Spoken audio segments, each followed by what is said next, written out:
Joining us right now, Dr. Walid Phares. He is a Fox News contributor and co-secretary general of the Transatlantic Parliamentary Group on Counterterrorism, author of The Coming Revolution and The Lost Spring. Dr. Phares, thanks for joining us. Good morning. Thank you for having me today. It is always good to have you. And last week we saw the president attempt to roll out, along with his Secretary of State and his Secretary of Defense, his strategy for ISIS, and also build a coalition specifically of Middle Eastern nations to try to help fight against the Islamic terror group that he has deemed we are, in fact, at war with. I think that was the final conclusion from the White House. Yesterday on one of the Sunday shows, James Carville said this. Look, 13 years ago this October, we started bombing Muslims in the Middle East. We're still bombing them. Does any sane person think that 13 years from now we're not going to still be bombing them? Of course we are. Well, Dr. Phares, you're a sane person. How do you respond to that?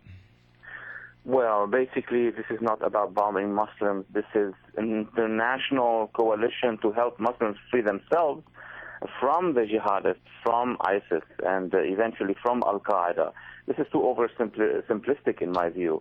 What is important now is to recognize that ISIS is dangerous, first of all, for the local populations. Of course, the Christians, the Yazidis, but mostly they are occupying large areas of Syria and Iraq with Muslims who have been suppressed. That's a fact.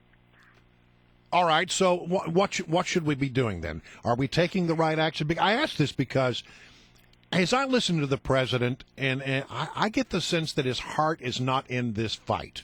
I've used words like, I think he's tepid when he speaks. He's lukewarm on this idea. I noticed my friend Brett Hume said that he believes that the president is half-hearted. I believe I'm paraphrasing there, but half-hearted in the way he feels about this battle with ISIS. Look, he has been, in my view, very badly advised, and I, wrote this in my book over the entire Arab Spring, over the Middle Eastern affairs.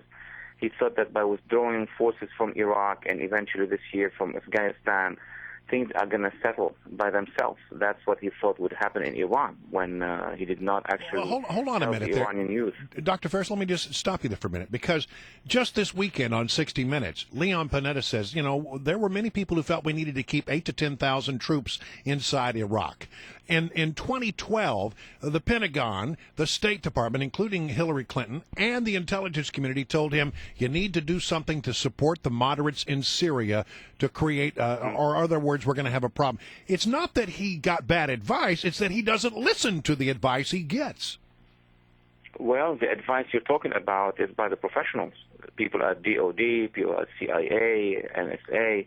I'm talking about the bad advice of academics, of people at the political level, who tells them, for example, we need to partner with the Muslim Brotherhood in Egypt, with the Salafists in Libya.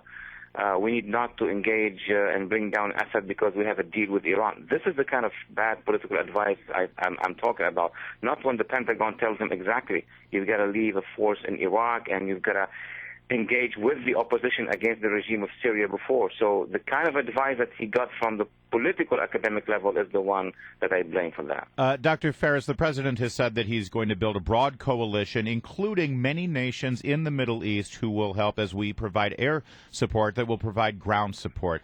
On Thursday on Fox News, Shepard Smith had a confrontation with the White House spokesman over this, and he was specifically talking about the nations of Jordan and Saudi Arabia. Listen to this for a moment. There will be no commitment from those two on this. I will bet every penny I will ever make at this network.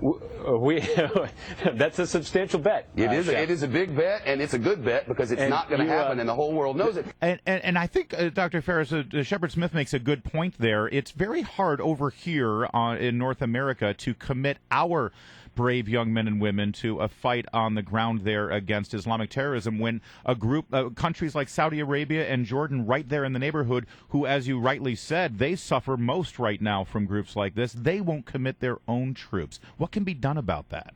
That is very true. And that's also another result of the policy. Oh, Dr. Phares, can you move to a different part of your room there? We seem to have lost your cell phone. Yeah.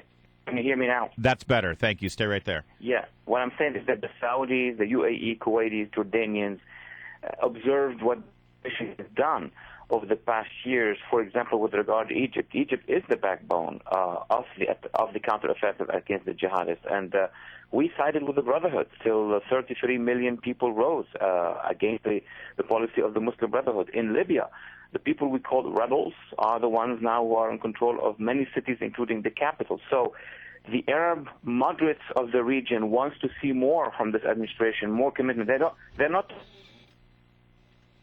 We've lost you again, Dr. Phares. We will try to reconnect with Dr. Walid Phares there, Fox News contributor. You know, this 60 Minutes thing that ran with Leon Panetta. Yeah. You know, say what you will about Leon Panetta. I always thought that Leon Panetta was a pretty straight shooting guy. And when he goes on national TV and says that, you know, we told the president 8 to 10,000 troops need to stay inside Iraq. And we told him in 2012 that we needed to do something about Syria and supporting the moderate elements there. It's amazing because he's getting good advice. The president is getting good advice, but he's just ignoring it. Dr. Phares, we have you back. We were talking about the coalition, including Middle Eastern nations, and whether it's fair to say, listen, why should we do the fighting and spill our blood if you're not willing to spill blood as well? Yes, I was just mentioning that Saudi Arabia, UAE, Jordan, and other countries in the region have seen our policy with regard themselves. They've seen how we mistreated Egypt, how we stood with the Muslim Brotherhood versus the actual civil society when they rose. They saw what happened in Libya when we stood with this, Salafi jihadi militias. And by the way, one of them attacked us. They are very concerned about the deal with Iran. So you have to put all of this together and see that this group of Arab moderates, though they are targeted by ISIS, still do not really fully trust the strategy of the administration at this point in time.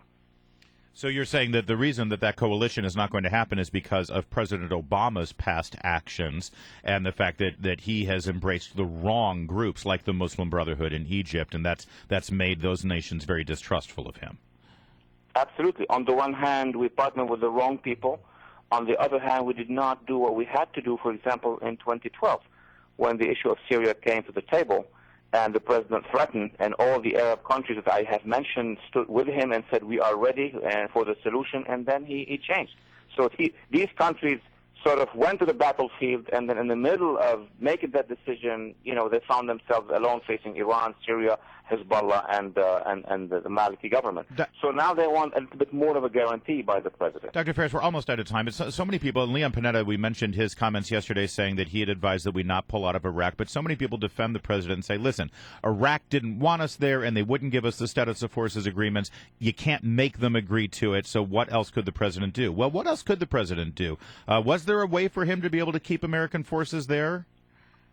He wanted to withdraw from Iraq. The scenery and the scenario that the Iraqis didn't want, his Iraqis didn't want.